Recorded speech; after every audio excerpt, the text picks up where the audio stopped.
Сәлеметсіңдер ме балалар? Сәлеметсіздер ме балалар? Бүгін тәжірибе алаңында Ақбөпе бөбекжайының Ақбота тобында тәрбиеші Кенжебекова Дамили Капиатовна.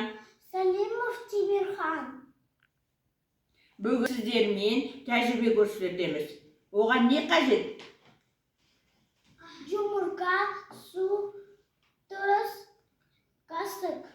Дұрыс айтасың. Біздің бүгінгі жасайтын тәжірибемізге жұмыртқа, су, тұз, қасық. Кәні, міне 3 стақанда су тұр. Кәні бірінші стақанға бірінші жұмыртқамызды салайық. Кәні Әмірхан сала қойын. Сал.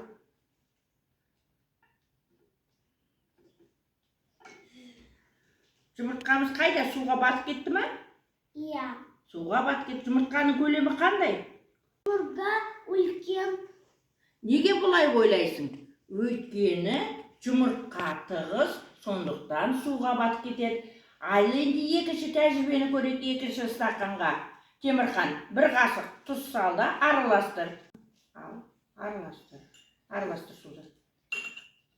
Перемешай.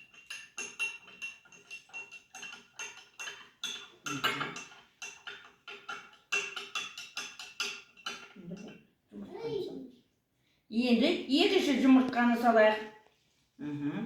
Салайық. Кәні көрейік. Жұмыртқа суға батты ма?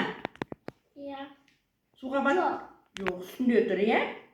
А бұл неге ойлайсың? Өйткені жұмыртқаның тығыздылығы мен судың тығыздылығы бірдей. Енді үшінші стақанға біз көбірек тұз салайық. Кәні Темірхан сала ғой, тұз. Мына стақанға көп. Тағы да сал, тағы сал.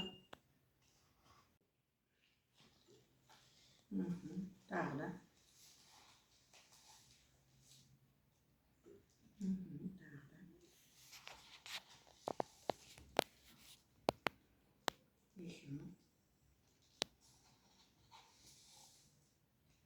Араластырайын.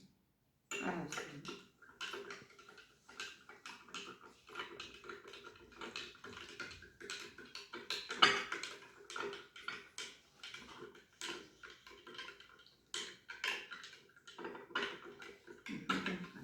Енді үшінші жұмыртқаны салайық.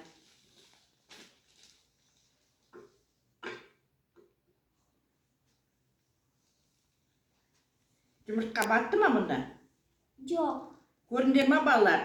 Бұнда жұмыртқа да батпайды, өйткені жұмыртқа мен судың тығыздығы бірдей болғандықтан ортасында тұрады. Көрдіңдер ғой, иә? Мынау бетінде қалықтап жүр, мынау ортасында, мынау судың астында батып тұр. Балалар, біз сіздермен бүгінгі тәжірибеміз жұмыртқа, су, тұзбен тәжірибе жасадық. Сау болыңдар.